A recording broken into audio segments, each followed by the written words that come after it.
Oke, nah ini istilah kita nggak ikut ngebangun individu, tapi lu majekin. Nah, ini bahasa Jawanya nemen ini. Gitu nemen. Keterlaluan. Kita buat peraturan itu, baru kita melakukan ini semua. Ekonomi tumbuh dari kekuatan kita semua. Nah, hal-hal seperti inilah yang kenapa sih mesti ngutang? Kita ini bukan anti utang, kita anti utang yang nggak produktif. Kecil peluang korupsi ada, tapi kita slimming, kita kecil, kita kecilkan. Lebih mudah dikontrol. Lebih mudah dikontrol. Itu yang menurut saya. Ini udah 7 presiden gua kasih nih. Yang presiden ke-8 jangan buat salah. Kalau lu nggak bisa ya hire kita gitu.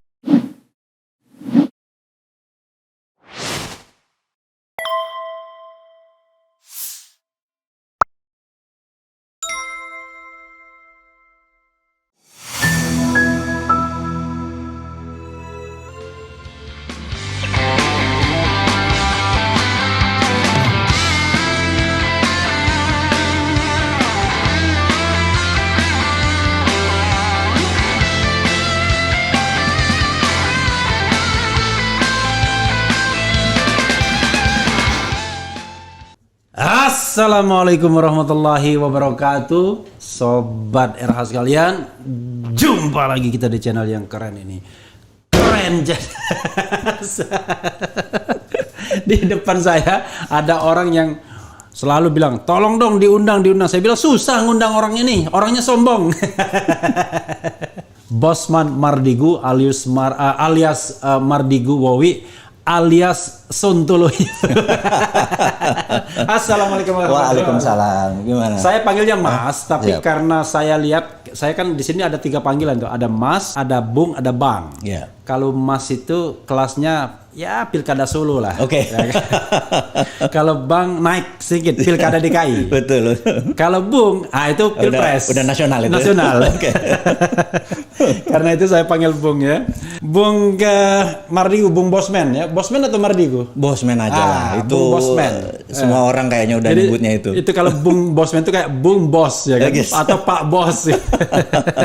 Bung Bosman ya. Pertama terima kasih ya sudah di ini. Dan kita sudah introduction agak panjang tadi menyebut hal-hal yang menjadi concern. Yang nggak bisa disiarin soalnya. Nggak bisa disiarin. Tapi untuk yang bisa disiarin, saya mau memulai dengan pertanyaan pertama. Siap. Dan yang ini paling gampang. Sekarang ini apa yang Anda pikirkan? Tapi bukan tentang hal personal, tentang politik, ekonomi, sosial, dan budaya.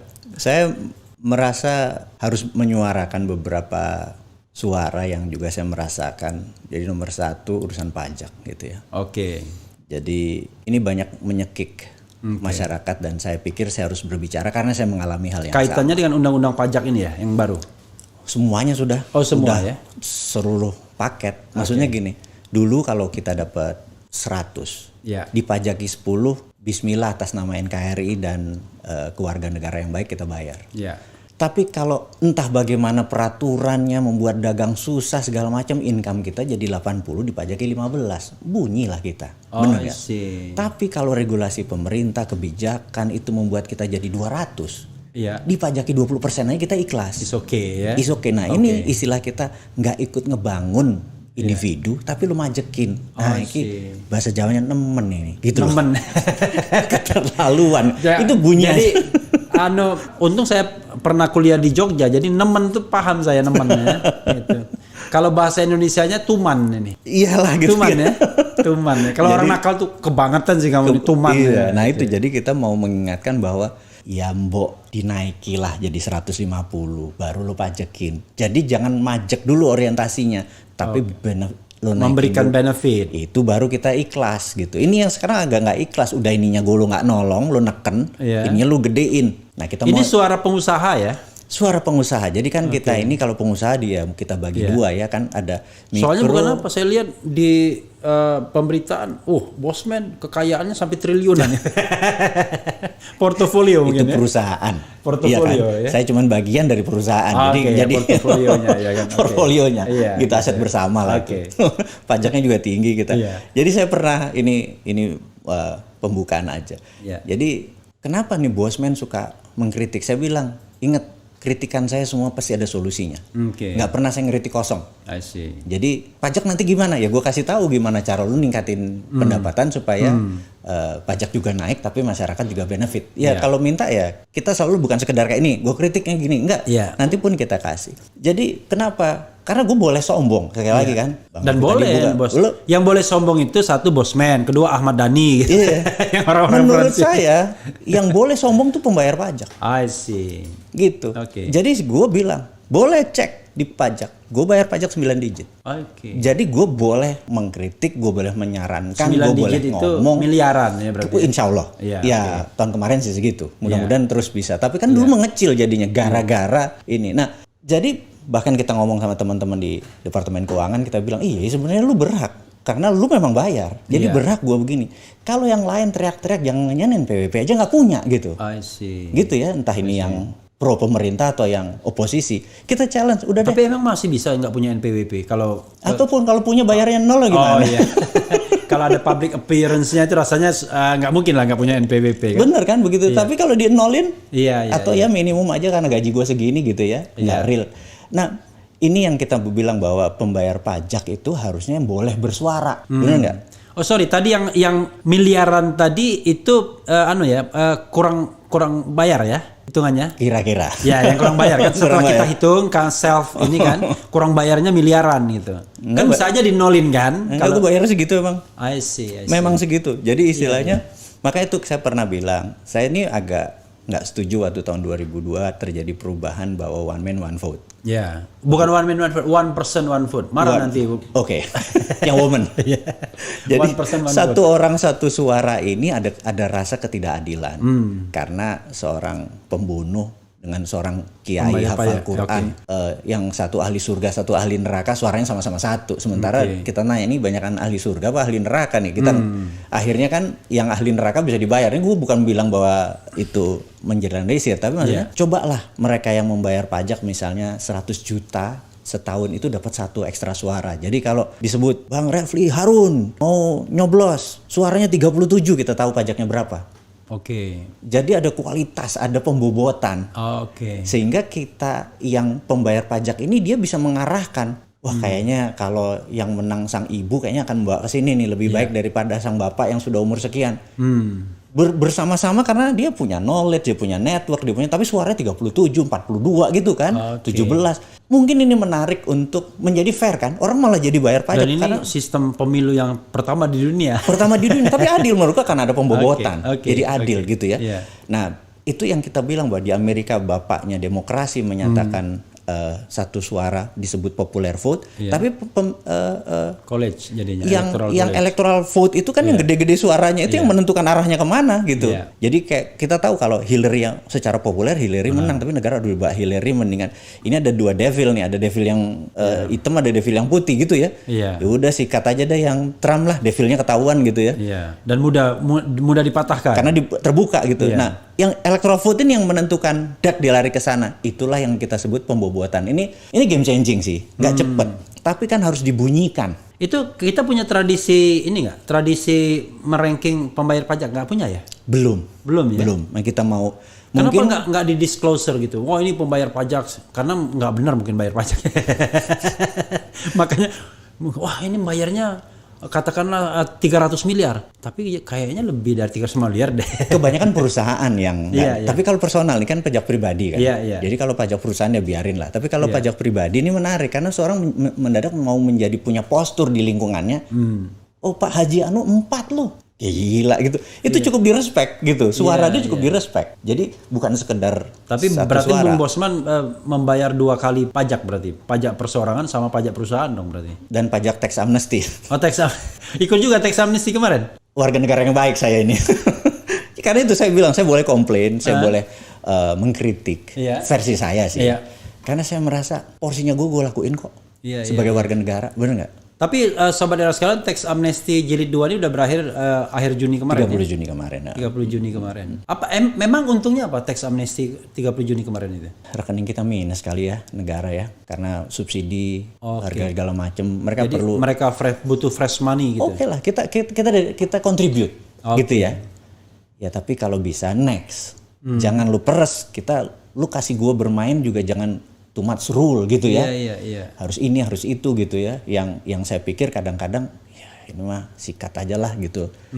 Nah sekali lagi, jadi saya merasa pengusaha kan kita bagi 2 pengusaha besar dan mikro, kecil dan menengah. Kita bagi 2. pengusaha besar itu punya banyak akses finansial. Jadi dia bisa IPO, dia bisa pinjam bank karena dia punya aset sebagai jaminan. Jadi punya ini teman juga. Nah ini yang saya mau kritik. Jadi mungkin di channel Abang ini kan banyak politik, angle-nya atau ketatanegaraan. Tapi di dalam Toto Negoro menata negara itu kan bukan politik satu-satunya. Kita anggap aja, kita ambil yang istilah udah baru, IPO, Lex, Sosbud, Hankam. Jadi ideologi, politik, ekonomi, sosial, budaya, pertahanan, keamanan, anggap 7 pilarnya. GBHN banget ya. Nah, iya kan?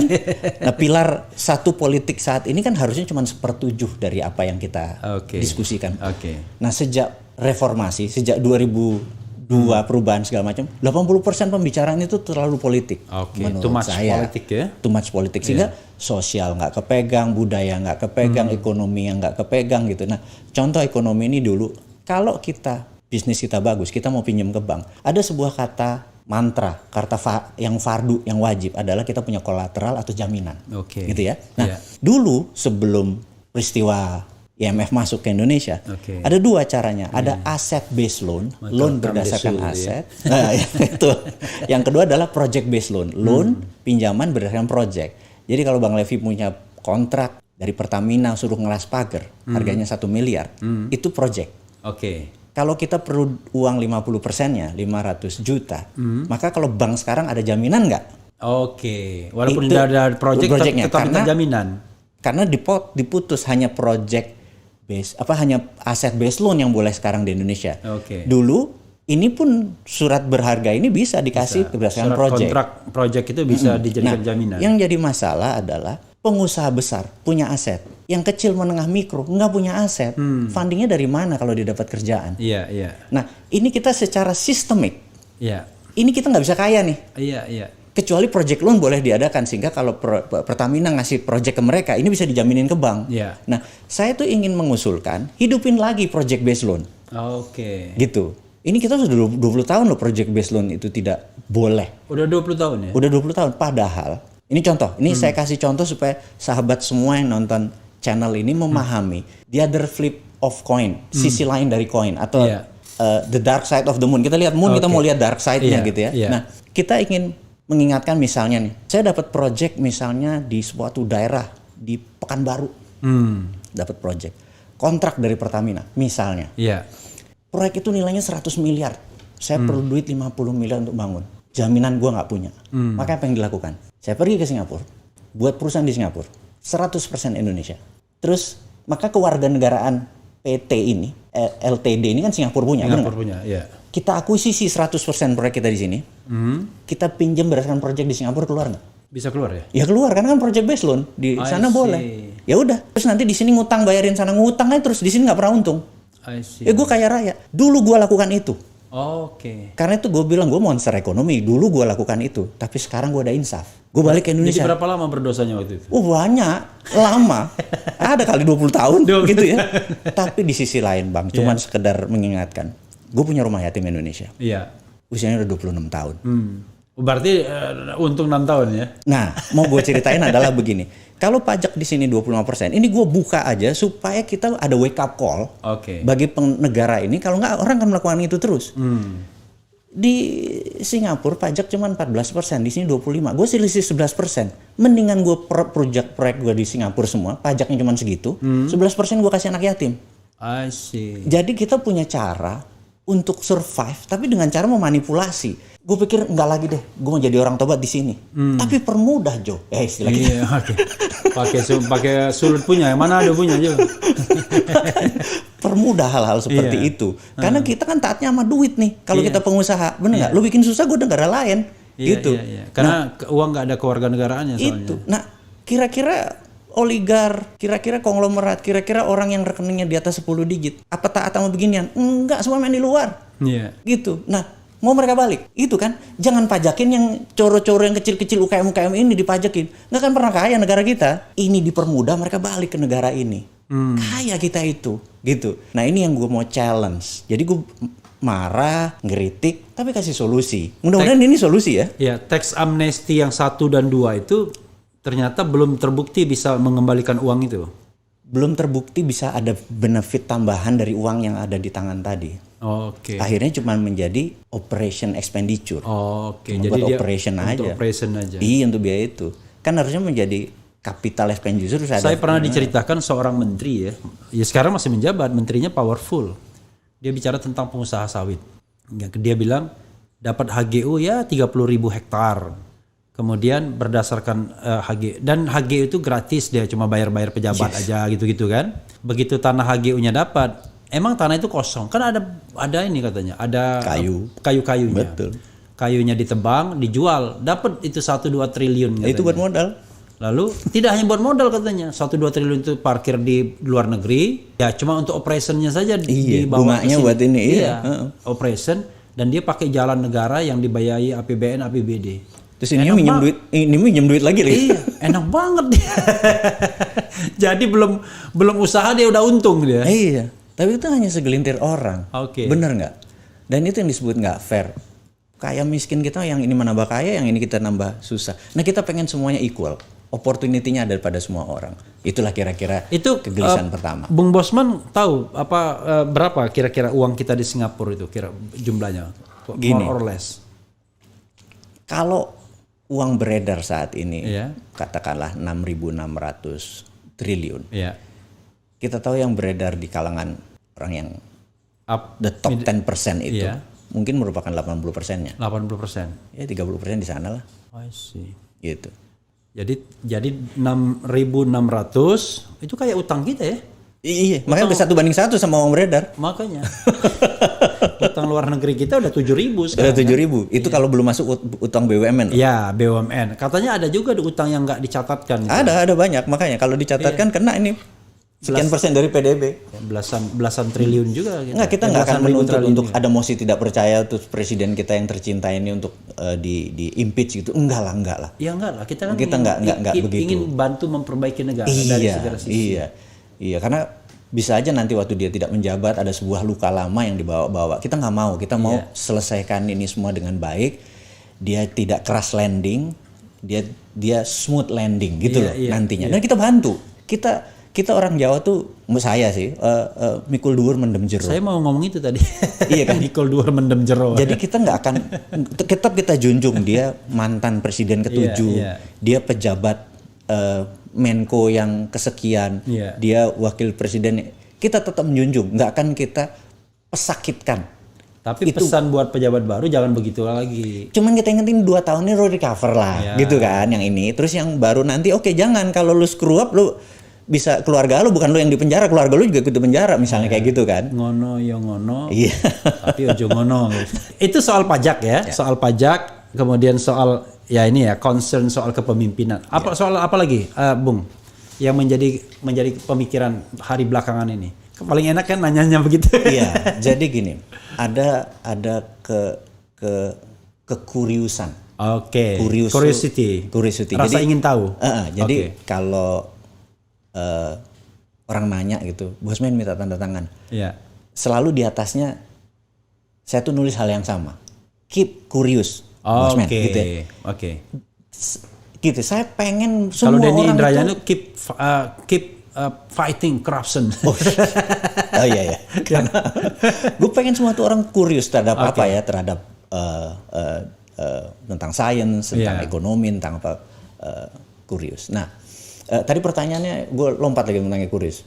Ya, jadi satu kan tentang pajak. Kedua kita udah intermezzo ngomong. Nah, sekarang apa lagi yang dipikirkan? Gue tuh curious gini. Indonesia itu lahir tahun 1945.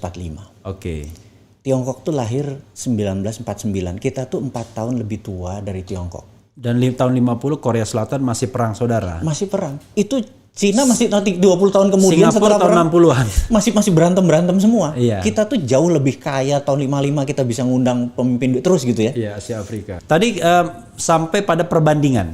Jadi kok bisa Indonesia 4.300 sementara Singapura berapa, Cina berapa? 60.000, Cina 15.800 per kapita. Itu 60.000 itu adalah 12 kali lebih besar dari Indonesia ekonominya, gitu ya. Emang sih Indonesia populasinya besar secara jumlah, tapi kan growth-nya, pertumbuhannya itu. Nah, ada apa nih 7 presiden sudah dikasih chance, sudah dikasih peluang untuk memimpin negara kita. Berapa menteri keuangan sudah dikasih peluang untuk memimpin negara kita. Kemudian berapa menteri ekonomi yang sudah memimpin negara kita. Kok kita belum bisa menjadi negara superpower? Kan pertanyaan ekstrim, menjadi negara superpower. Kita nggak mau menjadi negara market. Jadi time-nya itu sudah memenuhi, karena kita tahun 45 dibandingkan dengan Jepang yang baru kalah, Korea Selatan yang perang saudara, Tiongkok yang baru merdeka, gitu-gitu ya. Om Prabowo, ayo Anda udah 70 sekian loh nanti. Apa nih? Sementara voter Anda semuanya milenial yang gadget ininya. Apa yang buat Indonesia menjadi 10.000 di bawah kamu? Hal-hal seperti itu yang buat adrenalin kita jadi, wah boleh juga nih sama dia. Kalau 10.000 berapa persen pertumbuhan ekonominya? Itu berarti kan naik 300%, 3 kali kan? Dari 4.000 naik 3 kali. Artinya setiap tahun bukan naiknya 5%, 3%. 15%. Naiknya bisa 20, bener dek gitu kan naiknya. Harus bisa. Kenapa? Cina bisa kok. Bener nggak? Cina detapuannya pernah berapa pertumbuhan ekonominya? Pernah 15%. Kalau kita? Belum pernah. Kita berapa persen? Paling zamannya Pak Harto tuh 7-8%. Zaman reformasi ini? Nggak ada. 3-4%, 5%? Rata ya 5, paling 6.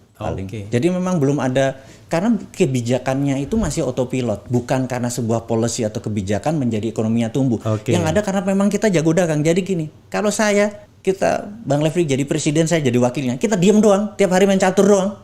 Ya tetap ekonomi bergerak. 3-4% tumbuh, udah. Sama orang bilang gubernur DKI nggak ngapa-ngapain juga ekonomi bergerak. Gitu. Ini yang kita mau ingatkan bahwa begitu tumbuhnya segitu, ya wayahe bahasa Jawa, ya memang pasti gitu. Ya kan? Memang, lu jangan bilang lu prestasi gitu loh. Prestasi kalau lu jadi triple gitu contohnya. Gitu. Ya, jadi kita kalau tanya. Misalnya sampai minus itu kebangetan. Gue nggak komen itu. Kan ada kan perusahaan yang monopoli ya kan, di backup oleh negara, kok bisa rugi deh? Ya itu. Itu aneh kan Mas. Tapi lihat rumah yang pejabatnya, lihat ganti nggak, rekeningnya tinggi nggak, cuma itu doang. Iya, biasanya kan perusahaan boleh rugi, pejabatnya nggak. Boleh itu benar. Apalagi perusahaan negara. Ada PBN. BUMN boleh rugi, Tantim jalan terus. Harus. Rumah 60 miliar kalau perlu. Nah, yang begini-begini ini kan kita tahu lah ya. Ada orang mengatakan, udahlah kita ini harus bersatu. Iya bersatu, tapi kan orang pencoleng sama orang yang ingin memperbaiki negara mana bisa bersatu gimana? Jangan nyolong lagi baru kita bisa. Benar. Iya kan? Benar. Itu kira-kira. Nah pertanyaan saya adalah, if Bosman, ya kan, your position is there, ya kan? Apa yang mau dilakukan untuk 3 kali lipat, 4 kali lipat itu? Ada banyak sudut yang harus dipecah, tapi saya berusaha membuat jawaban yang paling populis dulu aja. Supaya gampang dicerna. Gitu ya. Kita tahu bahwa negara di utara Indonesia itu adalah negara produsen. Ada Taiwan, Hong Kong, Tiongkok, Korea Selatan, Jepang, itu negara produsen. Mereka setiap tahun. Emang di selatan kita ada negara? Nggak ada kan? Nggak ada yang powerful kan? Iya kan? Adanya Darwin ya. Di bawah doang. Nah, silakan. Di utara kita itu setiap hari perlu 18 juta barel oil. I see. Indonesia tuh perlu 1,5 juta barel per day. Dan 60% nggak produktif kan buat motor. Jadi nanti kita urusan dalam negeri, tadi untuk yang luar negeri. Nah, kita tahu bahwa minyak itu sumbernya dari Selat Hormuz, dari Timur Tengah dan lain sebagainya. Dan itu adalah pasti Amerika nih. Ini bukan karena ini Bosman antek Amerika. Ntar dulu, ini sabar dulu ya. Kita selesaiin dulu diskusinya. Nah, kapal tanker itu kalau dia lewat Selat Malaka itu ada 100.000 mother vessel, isinya bukan sekedar barang-barang minyak doang, tapi barang dagangan yang lewat ke sini untuk menuju Eropa dan Afrika lewat situ kan. Maka yang paling sering adalah kapalnya lewat Selat Sumbawa, Selat Makassar, baru ke utara. Maka kalau kita di Kaltara, di Tanah Kuning, di Kalimantan Utara, kita bangun 100.000 hektar hub. Jadi minyak itu ditaruh di sini. Oleh join sama perusahaan-perusahaan itu join dari sini kita distribusi, jadi ini jadi hubnya. Nah, dengan ada hub seperti begini, bukan uang kita, tetapi uang pembayarannya kan bankingnya harus Indonesia nih. Jadi di situ yang kita harus untung. Jadi waktu membayar lewat sini, walaupun nanti keluar lagi kita makan split fee, tapi uang beredar di Indonesia mendadak 2 kali lipat lebih banyak. Ini kita bicara bukan benefit langsung dulu, tapi untuk mengkayakan sebuah negara itu saya lebih pro pada namanya quantitative easing. Uang beredar tuh banyak.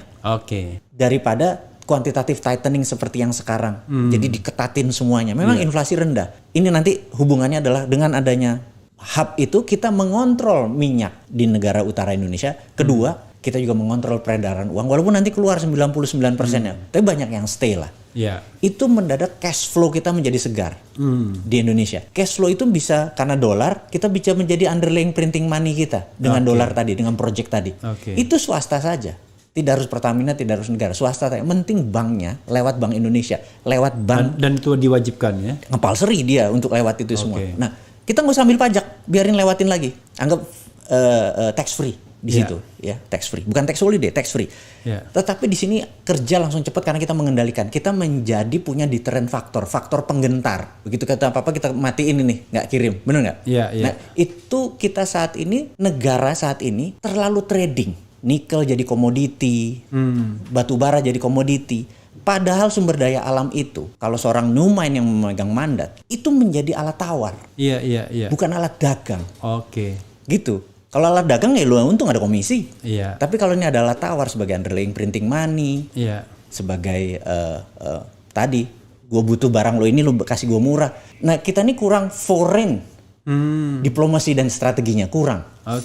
Ini yang kita bilang kalau tanya, nah, kita akan challenge karena kita nggak akan pernah bisa hidup dari kekuatan kita sendiri dalam negeri. Kita di awalnya kita harus bekerja sama, tapi sejajar ya, bukan kitanya selalu merugi gitu ya. Nah ini mudah-mudahan ngejawab secara singkat bahwa begitu uang beredar banyak, printing money-nya banyak, itu cepat sekali ekonomi tumbuh. Nah saya ini kalau di bidang ekonomi, saya lebih baik beras itu. Kayak sekarang, beras itu 15.000 per liter. Tapi yang beli cuma sedikit orang. Lebih baik beras itu 25.000 seliter tapi semua orang bisa beli. I see.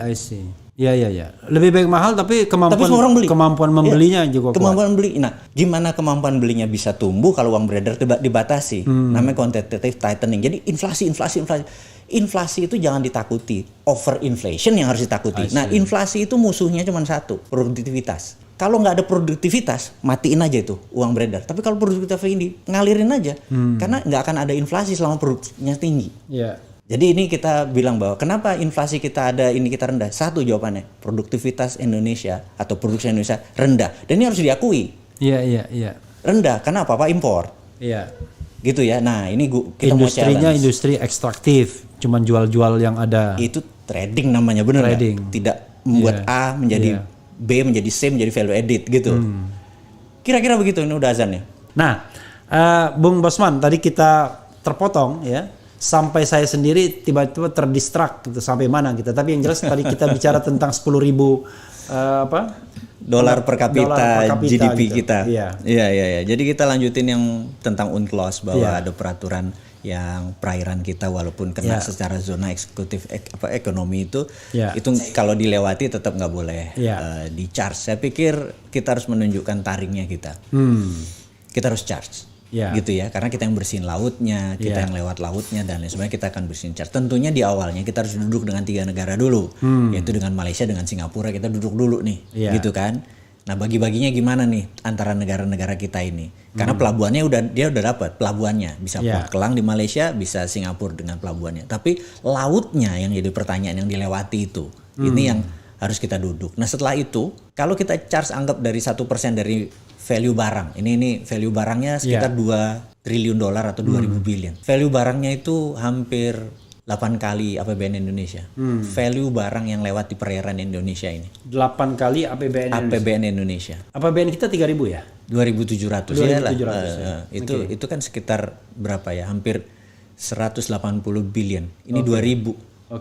Itu bisa 8 kali, 10 kali lebih gede. Nah, kalau kita charge 1% yang lewat dari nilai barang emang besar. Tapi dari pembagian itu 70% buat kita, negara ASEAN dapat sekian, negara dapat sekian. Yang 15% kita kasih Amerika, yang 15% kita kasih Tiongkok. Yang lewat itu kita kasih karena yang kita mau charge adalah insurance. Lewat di Indonesia itu ada insurance-nya, kayak gitu kan. Nah, itu kalau 1% dikalikan yang lewat itu kan 20 billion alias itu pajak kita yang 200-an sampai 300 triliun didapat dari majeki. Jadi rakyat jangan dipajaki banyak-banyak. Yang gini-gini yang harus kita pajaki gitu. Itu memerlukan memerlukan nyali, memerlukan biji gitu dah kalau ngomong. Pemimpin yang benar-benar revolusioner gitu, berani gitu melakukan hal seperti gitu untuk rakyatnya gitu. Terus bilang, wah kita harus duduk di PBB, duduk di PBB, kita harus ngelawan ini semua, kita duduk, semua bisa dinegosiasikan, kita bisa menyuarakan hak kita, gitu ya. Nah ini kita buat tim khusus. Nah itulah membuat nanti APBN itu bukan hanya datang dari pajakin masyarakat, tapi memajakkan orang lain yang melewati wilayah kita juga. Itu salah satu hal yang membuat PDB kita bisa naik.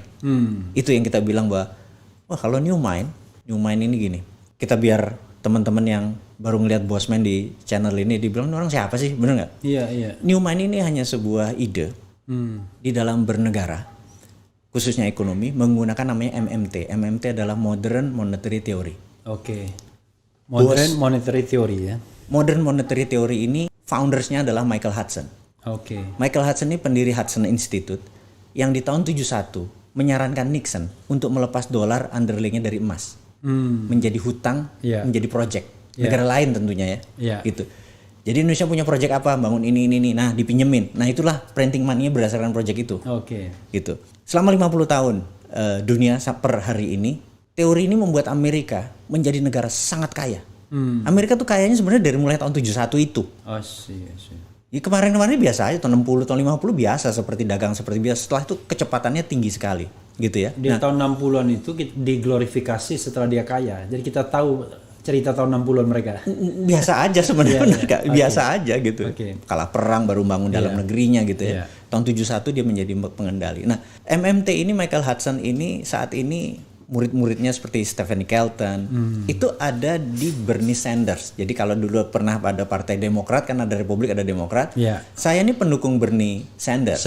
Bernie Sanders. Karena dia punya calon orang penasihat keuangannya adalah Stephanie Kelton, ini teman itu ya. Dialah yang mengajari saya tentang bahwa defisit itu mitos, bayangin. Defisit neraca perdagangan itu mitos.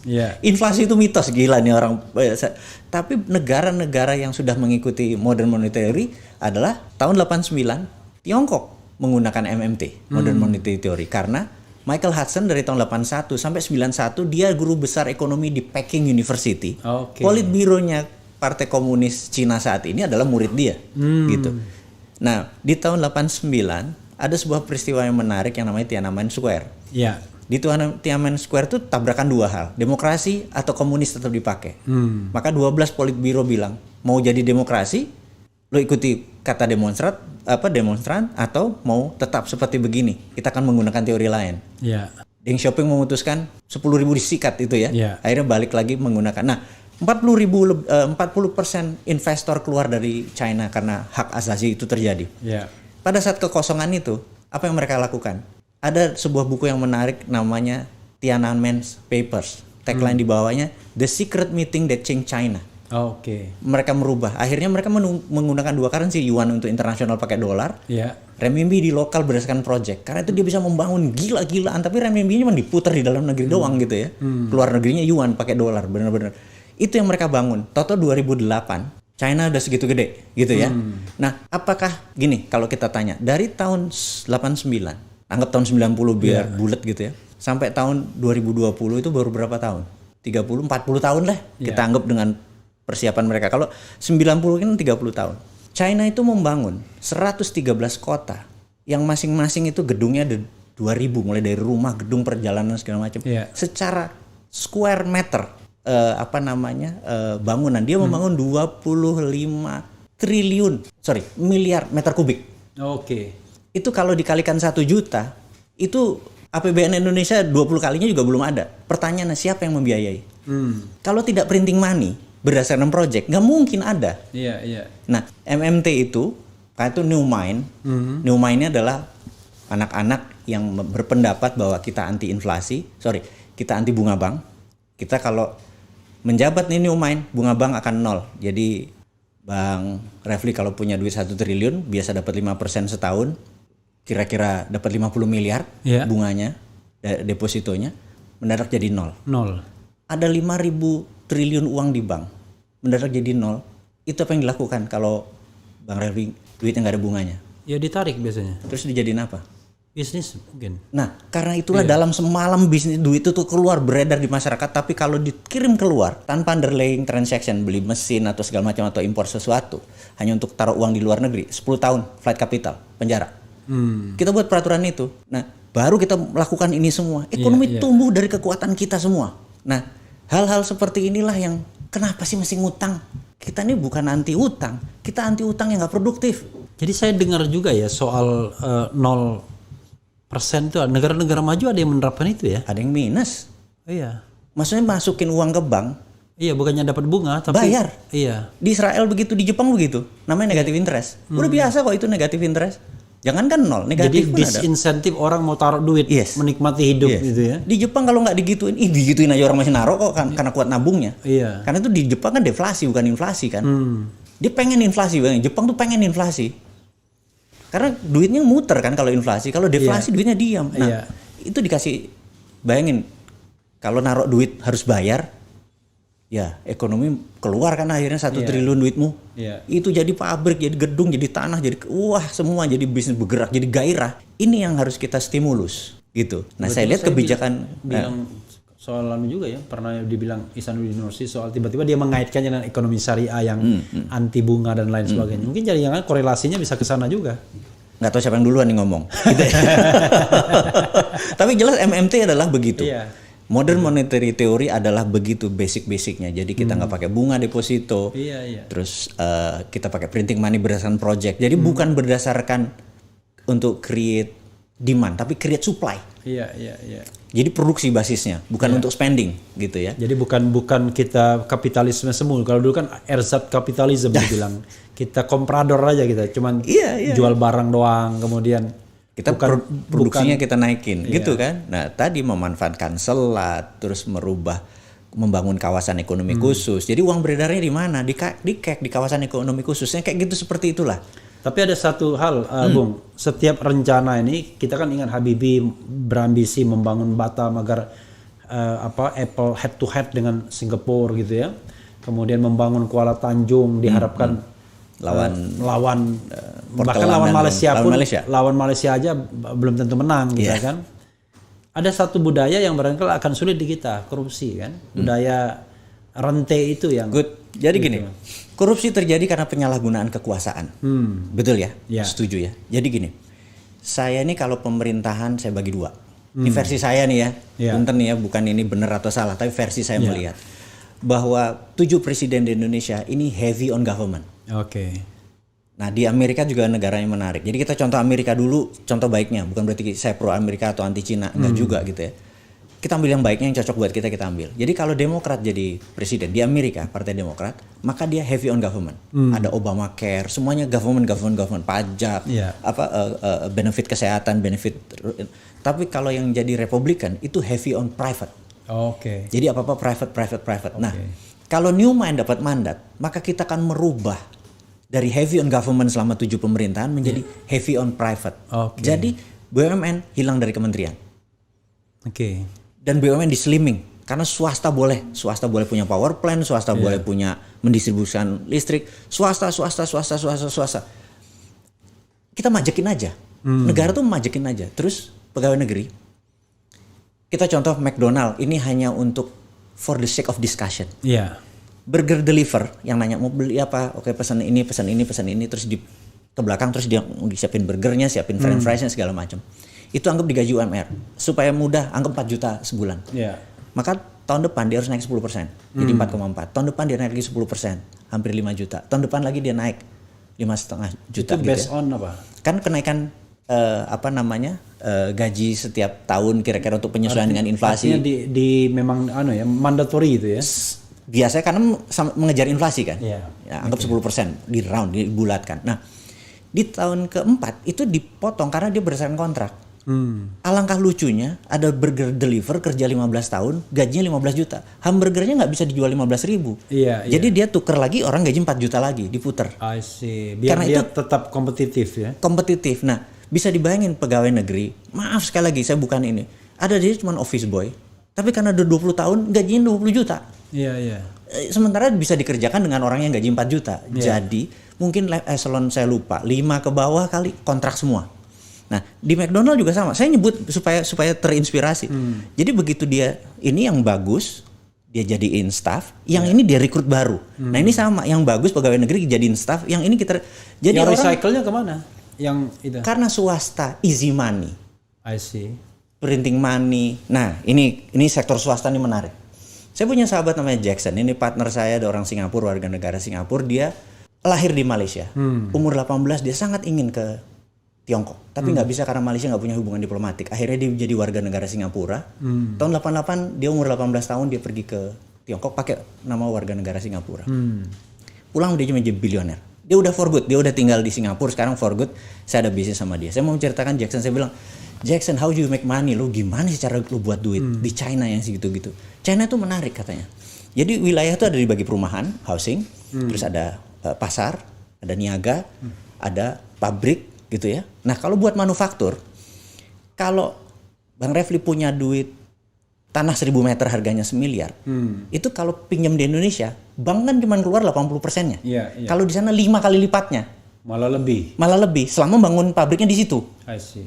Jadi kalau tanahnya 1 miliar, dipinjemin 5 miliar untuk bangun pabriknya jadi 6 miliar kan? Iya. Sementara negara yang ngasih 5M, tapi asetnya kan jadi 6. Iya. Nah lucunya kita, ini nilainya 1 miliar, cuma bisa dipinjam 80%-nya. Padahal bangunannya 5M, terus dari mana sisanya? I see. Nah, tapi kalau untuk manufaktur, jadi kita juga sama. Di kawasan ekonomi khusus, mau mereka buat UKM, buat sandal, buat segala macam, aset mereka punya 100 juta, dipinjemannya bisa 500, 5 kali lipat. Ini akan menstimulus ekonomi. Jadi easy money di sektor swasta. Mudah. Ekonomi tumbuh di sektor swasta, mereka jadi pegawai di sini, mereka punya pengalaman di sini jadi di sini. Jadi dengan jabatan berkurang, jabatan yang harus dikorupsi kurang, BUMN yang jabatannya semua kan karena jabatan-jabatan semua berkurang jabatan, tinggal jabatan struktural. Kecil peluang korupsi ada, tapi kita slimming, kita kecil. Kita kecilkan. Lebih mudah dikontrol. Lebih mudah dikontrol. Itu yang menurut saya. Ini udah 7 presiden gua kasih nih. Yang presiden ke-8 jangan buat salah. Kalau lu nggak bisa ya hire kita gitu ya. Iya. Kayak dikit lah. Hire to be a president ya. Jangan lah. Kita angkut koper aja nggak apa-apa. Yang penting di sebelah presiden, bener nggak? Gitu. Mudah-mudahan kebayang ya. Mungkin ada yang bilang gila halu lu bosman lu ngomong kayak gitu. Tapi gua harus omongin supaya lu iya mudah-mudahan dia bisa. Terus lu lebih kreatif lagi nih teman-teman yang nonton kan ada yang nggak suka sama bosman, banyak pasti yang nggak suka. Lu halu, lu bullshit lu segala macam. Iya. Tapi lu coba merenungin sebentar, oke versi lu mana? Nah kita mau nantang itu tuh. Versi gue begini, ayo kita tumpah ke masyarakat supaya Indonesia menjadi better di 2024 ke sana gitu. Oke, next apa lagi nih? Iya, saya ingin tanya ya. Ini kan kalau Bung Bosman ini kan banyak sekali bicara mengenai ekonomi sesungguhnya kan. Dan berkelindan dengan pengalaman pribadi gitu ya. Jadi kalau misalnya saya suruh milih jabatan, ini ada presiden, wakil presiden, menteri mau jabatan apa? Nggak apa-apa kan tanya kan? Ada satu jabatan yang menurut saya match dengan kegilaan saya. Nomor 1 pasti Bank Indonesia kita ubah fungsi menjadi Dirjen Moneter di bawah Kementerian Keuangan. Oke. Karena di dalam Undang-Undang Dasar Presiden dibantu Menteri, benar? Lebih baik kalau printing money di bawah Menteri Keuangan aja. Jadi lebih mudah nih, jadi Dirjen Moneter dia, gitu kan? Jadi urus fiskal dan moneter satu payung. Daripada ini fiskal doang, ini moneter ke sini, benar nggak? Ini usulan nih ya, usulan. Jangan sakit hati teman-teman BI. Eselon lu nggak hilang. Lalu BI? BI nggak ada fungsinya, jadi moneter doang. Jadi bank sentral itu di bawah Kementerian Keuangan, gitu. Mengubah konstitusi berarti nggak apa-apa? Nggak apa-apa, namanya juga. Iya nggak apa-apa. Namanya juga. Oh iya, berubah aja. Kita kan mau berubah gitu. Karena kata Pak Jimli setelah tahun 2004, kan konstitusi pertama diubah tahun 1999. 1999 kalau 2004 itu 25 tahun. Nah itu waktunya untuk evaluasi. Iya kan, udah bisa di-challenge karena untuk kecocokan masa depan gitu kan. Nah, dengan kementerian tadi, maka ada menteri yang saat ini dibutuhkan. Kementerian ini posisinya seperti gini, seperti dalam bukunya Alan Bollard, saya udah berkali-kali ngomong, John Maynard Keynes ini dipanggil sama Churchill. tahun 39 40. Tolong buatin gua cost accounting. Berapa biaya untuk kita menang perang dunia kedua? Dia ngitung panjangnya benang berapa, baju berapa, ini berapa, dia hitung rinci sehingga ketemu adalah sebuah nilai. Nih perlu segini. Di print berdasarkan itu. Nah, maka Bappenas itu punya tugas satu untuk Indonesia tahun 2045. 21 tahun setelah tahun 2024, Indonesia harus menjadi negara nomor 1 di dunia superpowernya dan tradingnya dan perdagangannya karena kita punya semua syarat untuk menjadi number 1. Iya. Apa? Mau bikin apa? Power plant tenaga nuklir kayak thorium tambang, lu detail serinci-rincinya. Nah, gue di situ oke. Kita buat di situ, habis itu yang ngejalanin mau itu Menteri PUPR, Menteri BUMN, itu terserah gitu ya, bukan Menteri BUMN tapi perusahaan jadi BUMN. Semacam Bappenasnya dong berarti. Bappenas, memang di Bappenas, tapi akan merubah ini semua karena misinya satu.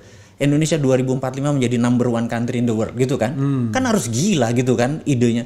Nah, kita duduk nih para master planner, berapa jalan rel kereta api cepat mau dibangun, public transportation, independent bahan bakar non fossil oil dan lain sebagainya. Tadi yang bicara printing money itu adalah ini kita punya plan, perencanaan, maka kita ngeprint, kita cetak uang sesuai dengan kebutuhan itu. Yes. Nggak seperti zaman Orde Lama itu, nah, tiba-tiba nilai uang nggak karu-karuan. Kalau ininya nggak jalan. Kalau ininya jalan is karena dia create banyak multiplier efeknya. Betul. Ini yang harus jalan dulu. Yeah. Nah, saya kasih contoh. Saya diundang sebuah perusahaan di Cina namanya TCC, Tianjin China Chemical. Yeah. Itu salah satu di antara 7 politbiro komisarisnya. Jadi 7 politbiro Xi Jinping di sini nih, di sini jadi China Bank ini politbironya, jadi komisaris utama di situ. Ini grup-grup besar, salah satu TCC. Jadi 7 politbironya China komutnya ini. Yeah. Nah, TCC itu punya 1000 produk. Punya 180 anak usaha, punya Kevlar yang baju tahan peluru dan lain sebagainya. Dia punya produk yang ajaib-ajaib dari kimia itu, dari turunannya polipropilin, dari amoniak jadi begini, dari gas jadi amoniak. Kita diundang karena saya tuh punya pabrik kecil di Pasuruan, kecil home industry dari saya dengan kakak saya. Ini kita buat pengekstrak lithium Li.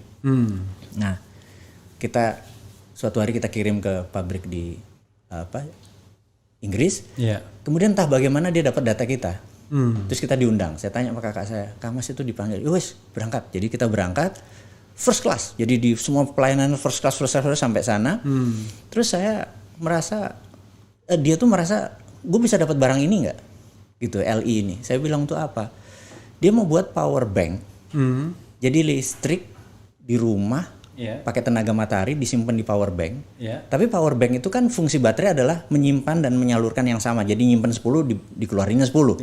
Nah, dia pengen masuk 10 ada fusi menjadi 100. Jadi ini bisa jadi lebih besar. Dia perlu Li, perlu lithium. Kalau untuk baterainya Tesla itu kan Ni, LiCO gitu misalnya. Terus akan diganti sama Fero, Fe, Li sama fosfat gitu ya. Ini yang penting ada Li-nya. Baterai apapun ada Li-nya gitu. Li itu lithium. Nah, dia punya nih, walaupun skala rumah kita bikinnya nggak tonan, kilo kok gitu ya. Gitu. Dia perlu barang itu karena dia ini menarik nih ininya Anda gitu ya. Terus kita dijamu demi mendapat itu. Terus untuk apa? Karena dia mau menghilangkan grid itu apa namanya? Transmisi, kabel-kabel segala macam. Jadi setiap rumah independen nggak ada kabel-kabel ini lagi. Jadi langsung dari sinar matahari langsung ke rumah. Jadi langsung disimpan di situ, listriknya dari situ semua. Dari situ. Jadi perumah dibuat misalnya 10.000 watt, 10.000 watt, 10.000 watt. Dan dia perlu untuk semua rumah di Cina. Dia perlu Li-nya. Dia bilang, saya telepon kakak saya, Kang Mas gini. Boleh, asal pabriknya di Indonesia. Dan penuhi rumah tangga Indonesia dulu baru ke sana. Kita harus punya postur, bener nggak? Dia perlu Li-nya kita gitu ya. Nah, tapi ini sebelum itu, lithium itu kan dari nikel kan? Itu rahasia keluarga itu. Nanti. Iya. Itu rahasia. Nah, sampailah dijamu. Nah, lagi nunggu jamuan itu, saya di 5-star hotel. Kan saya orangnya boring gitu ya. Gue jalan nih. Terus saya lihat pohon itu ada ada kayak chips. pohon ada chips gitu, ini untuk apa chips ini gitu. Saya ngikuti pohon, toto kesasar gue. Loh di mana nih, udah jam 5, saya dari jam 4, udah setengah 6. Google nggak jalan kan? Waduh. Google nggak jalan karena? Kan dia punya Google sendiri. Oh oke. Karena dia memang dia ban sengaja. Dia punya Weibo sendiri, dia punya Run sendiri, dia punya Didi WeChat, sendiri, gitu. WeChat. Wah nggak jalan deh bro. Terus saya pikir, udahlah, throw the dice, saya lempar dadu aja. Terus ada orang, saya pikir, do you speak English? Yes. Dia bilang gitu. Gue mau ke hotel ini. Oh iya, you go there. Gini. Lo Inggris tuh bagus banget. Dia bilang, lo pernah nggak? Gimana lo bahasa Inggris? Oh karena gue bolak-balik ke Afrika. Udah berapa lama? Ya the past 5 years gue bolak-balik ke Afrika, bisnis gue di Afrika. Oke, you bahasa Inggris dari sana. Iya, kenapa Afrika? Afrika is the next China. Oke. Dia udah pikir jauh pak. Kita menganggap Afrika masih sebuah negara penuh pembunuhan segala macam. Dia udah pikir jauh bos. The next China itu maksudnya mau diokupasi dia? Iya, akan diambil karena dari dari Afrika ke Eropa cuman makan 7 jam paling jauh. Okay. Sementara barang dari sini bisa 24 jam. Iya. Jadi lebih baik dijadiin hub. Dijadikan hub. Itu kan udah jauh mikirnya. Kita masih mikir kadrun sama ini kampret. Dia udah mikir. Kadrun sama cendol. Nah, terus udah balik saya ke hotel terus makan malam. Nah di sana tuh menarik. Jadi kalau tamu utama tuh duduknya di sisi utara. Oke. Itu apa pakem apa itu? Kayaknya mereka punya tradisi. Oke. Jadi saya pasti duduk utara dan dikasih ingat orang di samping kirimu itu adalah apa istilahnya the big boss, gitu kan? Yeah. Bener, begitu saya datang, ini semua duduk dan orang-orang yang saya kenal di TCC ini, siapa ini nih orang nih, bener nggak? Nggak lama nih, wah diri kita set, ini orangnya, kuklak, salaman nama saya duduk, silakan duduk, baru duduk, grek gitu kan? Berarti itu yang paling hebat. Ini dia dari motherfucker-nya, oke, gue bilang gitu. Logo CCP, oke, this the one, bener nggak? Politbiro berarti. Politbiro. Bahasa Inggrisnya kayak air, kaget gue. Gue bilang, your English is very fluent. Iya, gue S2 di Amerika, gue ambil di Oxford di Inggris. Oke, gak bercanda. Gak bercanda. Gue dulu kaliber orang, bahasa ceng bagus. Ngomong panjang lebar, dia bilang, kami udah ini, boleh nggak LI-nya dibuat di sini? Saya, jangan, nggak bisa. Kalau bisa di Indonesia dulu, supaya bisa Indonesia ini. Kita kerjasama boleh lah, tapi panjang lebar. Cina dulu deh. Kita ngomongnya fluent sekali. Akhirnya 1 jam bilang, oke. Kita pikir lagi deh, tapi ini pertemuan yang baik. Terus saya nanya, saya mau nanya satu hal, kenapa pohon-pohon di kota Tianjin ini ada chipsnya? Ketawa semua. Itu Tianjin ya? Di Tianjin. Yeah. Ketawa semua dia. Tianjin tuh bagus karena pernah jajan Perancis, jadi agak Paris kecil gitu loh. Okay. Terus dia cerita, kamu tahu bahwa kita base-nya printing money? Tahu. Dan printing money itu minimum 12 level kan? I understand. Nah, saya mau cerita dulu teman-teman ini kan di akhir kita diskusi biar tahu 12 level tuh begini. Saya pernah dipanggil sama penasehat presiden di kabinet yang lalu. Jadi saya nggak sebut namanya karena dia sangat terkenal. Dia nanya.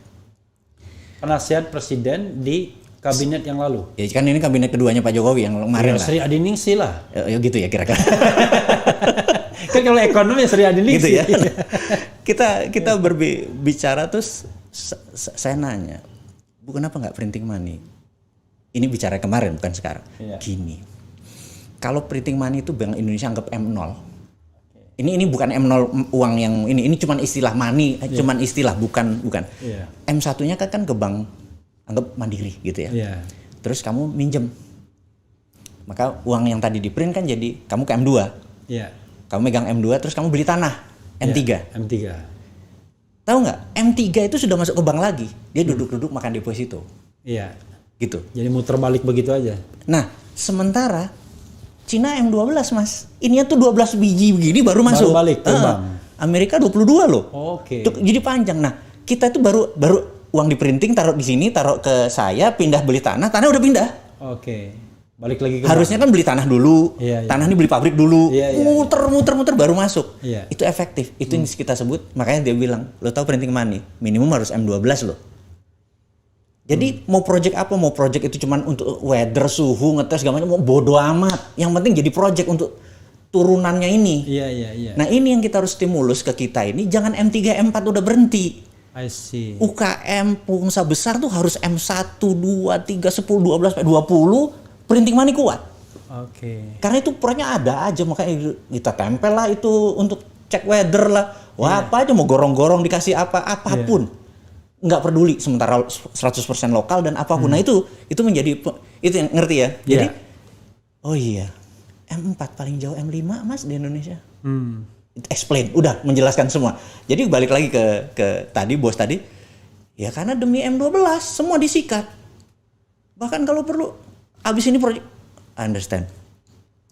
Terus dia bilang, kenapa? Lo mau tiru? Iya, tiru itunya dulu, baru maninya disiapin. Iya. Spirit membangunnya dulu. Iya, spirit membangunnya dulu. Nah, terus gimana lo bisa bang?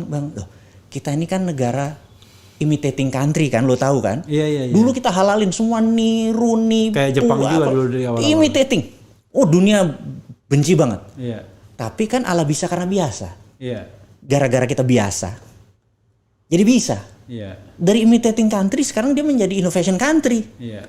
Nah kita gimana bisa menjadi imitating country baru begini nggak boleh, ini nggak boleh, ini melanggar, ini niru hak orang dan sebagainya. Kalau kita jadi menjabat nih dapat mandat, gue diem aja, oh niru, gue gini-gini aja, bener nggak? Pura-pura nggak tahu. Ntar di internasional kita pura-pura demi rakyatnya sendiri, bener nggak? Bisa menjadi bisa. Nah Allah bisa karena biasa tuh dulu. Sekarang Jepang, modernisasi Jepang juga begitu. Karena imitating country, tapi kemudian Jepang jadi innovation country. Tiongkok juga melakukan sama. Kita harus melakukan hal seperti itu karena itu kebijakan kita harus pro imitating, amati tiru plek. Jadi kalau kita bicara printing money itu kita nggak butuh utang. Nggak butuh. Hutang swasta boleh, negara jangan. BUMN kan itu. Ya ngutang untuk proyek-proyek ini bagian dari membangun swasta, membangun pabrik ini baru silahkan, nggak apa-apa. Oh artinya kalau proyek yang dibiayai pemerintah sudah printing money. Printing money. Jadi pokoknya proyeknya sekian, printing uangnya sekian. Jadi nggak akan ada yang namanya duit kurang gitu pemerintah ngutang gitu. Kalau swasta kan dia nggak bisa printing, silakan. Cari ini. Kira-kira seperti itu. Persoalannya selain M1, M2, M3 tadi, kenapa kemudian proyek-proyek pemerintah itu kesannya nggak jalan atau susah banget, akhirnya terpaksa cari uang pinjaman semua? Berangkatnya memang pakai pinjaman masalahnya. Dia matinya mati bunga. Jadi dari awal tuh udah mikir pinjaman kan matinya bunga. Iya. Kan bayangin isi jalan tol harusnya 10.000 mobil per hari. Kalau isinya cuma 10.000, dia kena beban bunga kan? Karena pinjaman. Iya. Nah kalau printing money nggak ada beban. Nah, printing money satu syaratnya nggak boleh ada bunga. Nggak boleh ada bunga. Bener-bener cetak 1 triliun balik 1 triliun. Tadi bunga 0%, interest 0%. 0% karena nggak bisa. Mau simpan uang di bank, Anda 0% loh, nggak akan dapat bunga gitu. Iya. Uang beredar pun sama 0%. Begitu printing money, Bang Refli bangun jalan tol sekian triliun, nggak boleh kita charge bunga 2% ya, nggak boleh, bubar. Ini gampang saya mengertinya. Harusnya. jadi sahabat sekalian, kelebihan beliau ini adalah karena praktisi, jadi menjelaskan hal-hal yang bagi orang non ekonomi itu rumit, jadi gampang. Oh ya, oke, Pak, understand. Kira-kira itu yang kita mau bawa negara ini di tahun 2024 ke atas. Oke. Tapi setiap angan-angan, setiap teori itu kan pasti ada resikonya. Pasti. Nah, resiko terbesar dari printing money teori ini apa? Jadi tadi bilang MMT ya. Modern Monetary Theory ini ada sebuah seri, ada Tina, There's No Alternative. Itu tuh cerita. Sebenarnya musuhnya tidak di dalam negeri. Musuh kita, threat kita. Jadi gini, nation interest sebuah negara itu bisa jadi nation threat negara lain. I see. Jadi nation interest China adalah pengen menghidupkan 1,4 miliar warganya. Nation interestnya untuk begini. Itu bisa jadi nation threat negara kita kalau kita punya penentu threat analysis. Dengan uang kesini ada apa nih dengan Cina gitu ya. Nah sama nation interest kita tadi untuk menjadi number one country itu menjadi nation threat buat Tiongkok, menjadi nation threat buat Amerika. Karena itu kita harus punya dua muka. Foreign policy-nya pura-pura ikut mereka, pura-pura minjem IMF, pura-pura ikut obor. Di dalam ini ada satu divisi yang nggak boleh ketahuan, yang mengerjakan ini semua pakai shadow. Nah itu harus biasa. Kita punya 1000 muka. Kalau aduh maaf ya, gue nggak terima uang haram tentang hasil korupsi narkoba. Waduh gue nggak terima. Padahal Menteri Keuangan udah masuk belum yang itu? Gitu. Mas beredarnya di sini. Wow di sini pura-pura alim. Itu Cina itu mukanya 1000. Iya. Amerika mukanya 1000, asshole semua untuk foreign policy. Ya, untuk sama seperti Singapura kan? Sama. Pura, oh iya gue baik sama lo gini, udah masuk belum? Itu kan. Oh iya. Itu udah mati belum kita gitu. Nah, itu yang foreign, karena itu kita bilang foreign policy-nya yang harus didulukan demi membuat ini jadi fasad kita di luar tuh keren, baik, pecinta lingkungan. Enggak jadi ancaman gitu. Bukan menjadi ancaman buat mereka, bener nggak? Di dalam kita bangun sampai kita menjadi power. Karena gini, untuk negara seperti Indonesia ini kan yang dimana mayoritasnya Muslim ya, kayak we are frankly speaking gitu, dan orang kan gampang banget begitu menggeliat untuk menjadi sebuah kekuatan. Waduh, orang ingat lagi Huntington kan, perang peradaban dan lain sebagainya. Waduh, gitu. Waduh, ini Islam bangkit dari timur, dari Indonesia gitu. Kan kita harus meyakinkan. Itu harus punya propaganda. Ya. Strategi kita foreign policy dan propaganda internasionalnya kita harus punya. Soft power harus kita mainkan. Berarti kayak Nazi juga menteri propaganda. Harus ada untuk foreign policy ya. Kalau dia kan propagandanya ke dalam. Iya. Propaganda keluar ada. Kita punya antara versi untuk news yang untuk membuat Indonesia menjadi kayak baik. Tapi persoalan lagi Bung Bosman ya, selain mengubah metode tadi ya, MMT ya, printing money tadi. Ada soal lain yang terkait, tadi saya raise satu soal korupsi, kedua sumber daya manusia. Kan along with harus kan berjalan beriring. Jangan-jangan ininya rontok, manusianya nggak kuat gimana? Sumber daya manusia ini yang paling cepat adalah dengan education. Kebetulan udah 5G negara kita ini. Dosennya nggak harus ke Indonesia. I see. Michael Hudson ngajarnya dari rumahnya aja. Untuk studentnya ada. Semua guru-guru besar internasional kita ngajar di rumah. Dia ngajarin. Itu ada nilai SKS. Itu berkah COVID lah kira-kira gitu. Iya, kira-kira. Orang udah biasa main online sekarang. Jadi kita tahu bahwa nanti untuk bicara, begitu guru besar ini bicara nilainya 3 SKS. Ya enggak? Terus ya udah, kita ikuti guru-guru besar ini negara bicara. Bayar dan itu bagian dari printing money. Bagian dari printing money untuk ngebayarin itu. Nah, edukasi gitu kan langsung cepet, langsung AHA-nya dapat, bener nggak? Gitu, itu kalau mempercepat dengan edukasi. Edukasi yang paling cepat adalah yang sekarang ini. Momen ini nggak pernah ada terjadi di sejarah. Wah, kita harus ngirim 10.000 orang mahasiswa ke luar negeri 5 tahun kemudian baru balik, kelamaan. Karena kalau kita kirim dia main-main di luar negeri. Iya, bener. Orang nggak balik. Mainnya dia. Bener. Belajarnya nggak banyak sebenarnya. Nah, kalau ini kan di dalam negeri, terus ada pre-test, post-test untuk mereka, bahwa mereka benar-benar serius. Tapi semuanya itu bisa kita lakukan. Cepet kok hal ini kita bisa lakukan. Terus tapi saya membayangkan kementerian-kementerian nggak mau yang biasanya yang katakanlah yang online gitu. Karena nggak ada cuannya. Nggak ada cuannya, nggak ada. Nanti menterinya beda dong. Menteri kita beda kalau nanti. Karena persoalan kita kan sering begitu-begitu kan. Jadi yang hal-hal yang canggih, yang sophisticated itu nggak bisa jalan. Karena kita masih tradisional, pengennya ada tatap muka, ada SPPD. Itu nggak bisa ujuk-ujuk. Tapi kan bisa diganti. Itu diam aja walaupun dia ini kasih aja SPPD. Kita ada duit kok, bener gak? Iya, kita kan walaupun dia belajar di rumah, ya harganya aja dia dianggap belajar di luar negeri misalnya. Yang penting ada dia lulus tes gitu nanti kan? Kita ada tes. Mudah lah begini. Gitu. Yang penting saat ini semua hal negatif atau itu pasti ada. Atau dibikin program nanti setiap 6 bulan liburan mereka ke luar negeri. Nah, itu baru belajarnya. Ya, gitu. Itu belajarnya. Mungkin semua itu mungkin. Oke. Jadi yang jelas ya, saat ini semua kita harus, kalau apa yang kita kerjakan udah menghasilkan segini, kita kerjakan ini lagi, kita ketebak hasilnya. Kita harus merubah sesuatu yang baru. Nah, gue mau challenge nih teman-teman yang 2024 pengen jadi. Apa program lo? Sedetail ini. Oke. Bener nggak? Makanya relevan sekali kita panggil dia tadi kan. Iya. Jadi ini lucu nih, ada yang nanya, bisa ke printing money untuk proyek di luar infrastruktur, misalnya untuk pengelolaan SDM? Barangkali bisa diutarakan contohnya. Kita baru aja ngomong. Udah dijelasin jadi. Udah dijelasin. Jadi gini, ini penting itu ya, Bung Bosman ya. Jadi mudah-mudahan ini bukan pertemuan pertama. Nanti kita lanjutkan dengan pembicaraan hal-hal yang menurut saya ini sangat penting ya. Untuk memberikan penyadaran publik, dan mudah-mudahan dalam perspektif ini kita nggak lagi bicara cebong dan kampret nih. Ini pure kita bicara bagaimana mencari jalan keluar. Ya kan dari kesumpakan. Karena begini, kalau kita bicara tentang kesumpakan ekonomi negara yang nggak maju, seolah-olah kita benci presiden. Enggak. Yang enggak lah. Semua yang paspor hijau berlogo Garuda Pancasila itu saudara kita. Ya, dan kita pengen ada surga di bumi ini yang bernama Indonesia kan. Betul. Jangan sampai kita belum mati kita udah merasakan neraka. Iya kan? Enggak lah. Kesana sulit sampai sulit, kesana sulit, kesini sulit. Oke, Bung, silakan closing statement. Saya tahu Anda udah mulai gelisah lihat. Closing statement di RH Channel, closing statement itu bisa 1 jam sendiri. Silakan. Jangan, kita nggak panjang-panjang. Jadi sahabat dimanapun Anda berada saat ini, jadi ke depan itu kita tidak lagi membahas perbedaan-perbedaan yang sangat signifikan, terutama sara, ras, suku gitu ya. Kita ini bersatu dan kita tahu bisnis itu united, menyatukan. Jadi ke depan dengan easy money, kalau MMT kita di approve, ekonomi akan tumbuh dan Anda akan sibuk dengan mencari uang yang halal dan mudah. Easy money itu mudah dan easy money itu bukan duduk-duduk orang store, itu bukan easy money. Bukan. Itu lazy money. Lazy money.